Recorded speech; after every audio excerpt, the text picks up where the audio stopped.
Hey everybody, how's it going? And welcome to another episode of The Finishing Blow. Hopefully you guys are having an awesome week and you did not get snowed in. I did get snowed in, but it's been a crazy week for sure. And lots of cool stuff I want to cover. A lot of repeating topics this time, so I don't have a lot per se, but I've covered the same articles on my website. So I think you guys will understand what I'm talking about here in a second. But let's kick things off with news of the Kenshin sequels coming out both this year, this summer actually. That's amazing. I'm so happy to hear that. The first one's coming out in August, and the second one's coming out in September. I think about a week or a month after, about 3 or 4 weeks after the second film releases. So that is amazing. I love the fact that they filmed them back to back and that we don't have to wait. It reminds me of Taichi Zero and Taichi Hero.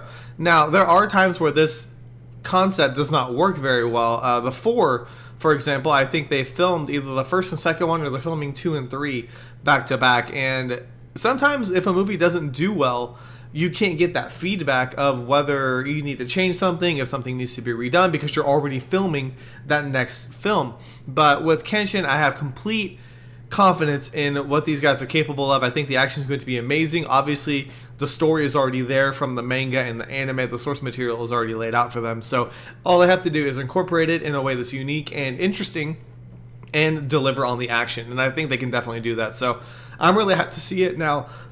Sorry. One of the things, though, is that we actually haven't seen this movie released in the States yet, as far as I know. So hopefully they'll be releasing the original film in the States. I don't see why somebody like Funimation doesn't grab it because of the background of the story. But I don't think it's been released or anybody's bought the rights to it. If they have, I just been out of the loop. But I think this trilogy is definitely worth watching, no matter where you are in the country or the world. I loved the original film, and I cannot wait to get my hands on this. So you guys know I'm pretty hyped about it. So, okay, speaking of sequels, we have The Monkey King apparently is filming a sequel, and then later on in the week, we learned that they're going to start shooting it in August. So they're going for a 2016 release date because obviously the visual effects, which I've heard good and bad things about. I don't know how I feel about the visual effects yet because I haven't seen the movie, but I've heard both. Hopefully by 2016 they'll have better effects for the people that were negative about it. But yeah, the thing is, they're apparently filming a sequel. Now, Donnie said he wasn't going to do it, and now he's saying that he will if his wife gives him permission, which that's a lot of Tony Jaa says the same kind of thing sometimes. But the thing is, I think a sequel is going to happen.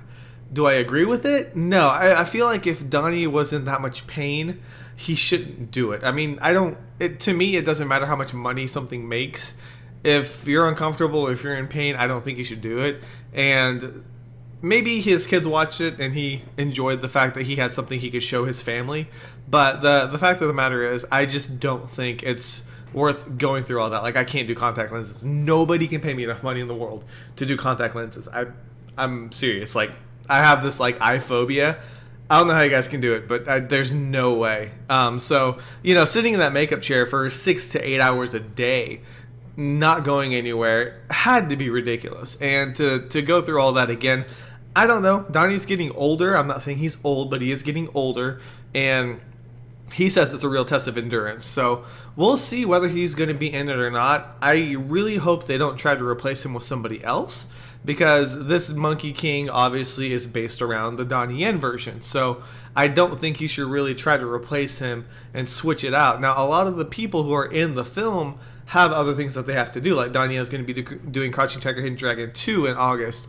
And I think Aaron Kwok is doing Cold War 2, if I remember right. So it's not set in stone yet. They want to do a sequel. Obviously, it's becoming hugely successful. By the way, if you guys didn't know this, one of my articles was posted as a source on BuzzFeed. I forgot to mention that last week, but yeah, about the Monkey King. It was crazy. But if you guys have not read it, it's probably gone by now. It's BuzzFeed. It's gone in a flash. Anyways, going back to what I need to talk about. So the Monkey King sequel. What do you guys think? Do you think that there should be one? Do you guys think that you would put yourself through something like that if you said that you hated it? Or would you just be like, look, I said I'm not going to do a sequel and I'm not going to do it no matter how much money it makes? And then also my brain just stopped. What was I going to say? It was something about the Monkey King sequel, but I think I've beaten that horse enough. So let's go ahead and move on to the prequel trilogy for the Transporter, which doesn't star Jason Statham because everything with the Transporter now has nothing to do with Jason.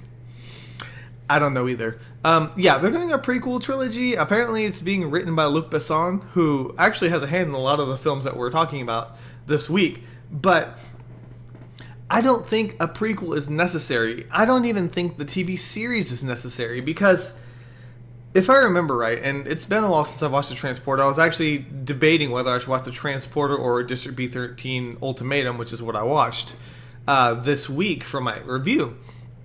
But if I remember right, he was the guy who was down to the rules up until that first film, when he popped in with the trunk to see what was in it.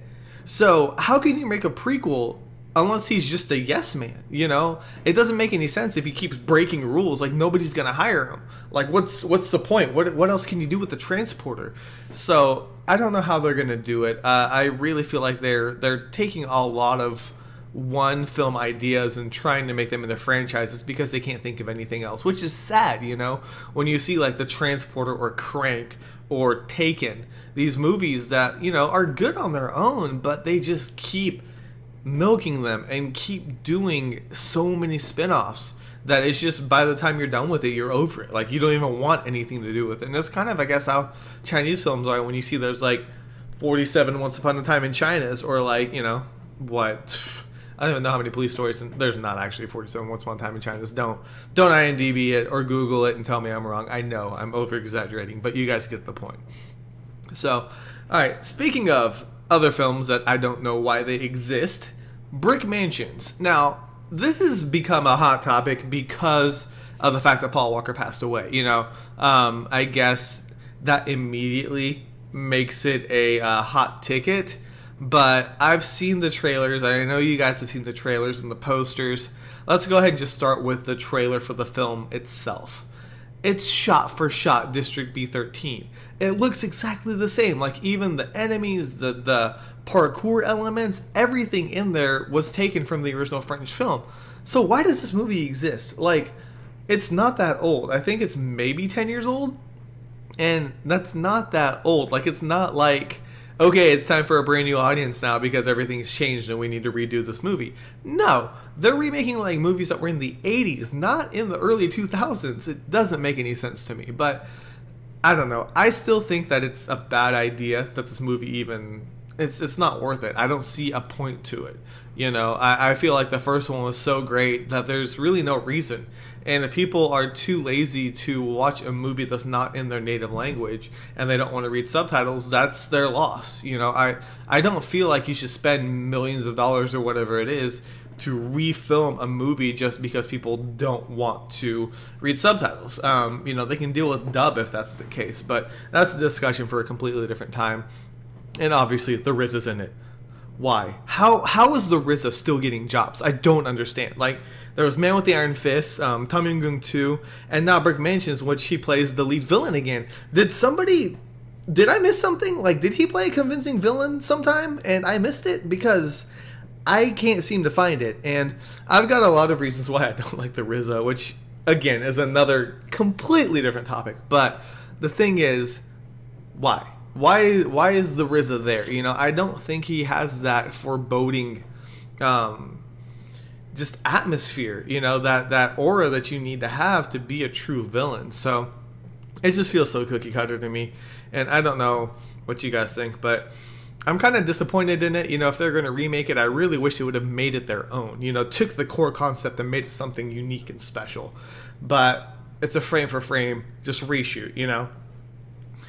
It's just sad. It really is. And, you know, some people are going to say, well, it's Paul Walker's last film. You know, given Fast and Furious 7, he didn't complete it. But it's not a free pass to not think a movie's bad. So that's my take on it. But let me know in the comments how you guys feel about it. Lastly, I've got 2 reviews for you because why not? I did 2 movies. And one of them is actually called The Attorney. It's a film that I actually got to check out early thanks to Wogo USA. Those guys are awesome, and I was so excited to check it out that I wanted to review it and let you guys know about it as well. And it also popped up a question, I guess, for myself, and that is, should I do reviews for films that aren't martial arts films? And before, a couple years back, the answer would have been no, I'm going to focus on martial arts movies only. Now, I've watched so many martial arts films that usually once a week, the movie that I can watch is a martial arts movie for the review. So, I haven't seen the Superman or the last Batman movie, any of those big mainstream like Hollywood films. I haven't seen them. So I may start reviewing other movies. I'm going to still try to do one review every Friday that's martial arts related, but you may see some offshoot reviews as well. Hopefully you guys don't mind, but let me know in the comments whether you guys think that's a good or bad idea. If you guys care about my input, I'm going to change the rating scale. Not for the martial arts films, that's going to stay the way it is, but there will be a new rating scale for the other films that I review that don't have martial arts in them, and I'll judge them on different points accordingly. So let me know what you guys think about that. But also, I did do a review for District B13 Ultimatum, or I guess in the States they call it D13 Ultimatum, which I didn't even know that. Like, why do they call it D13 when it's District B13?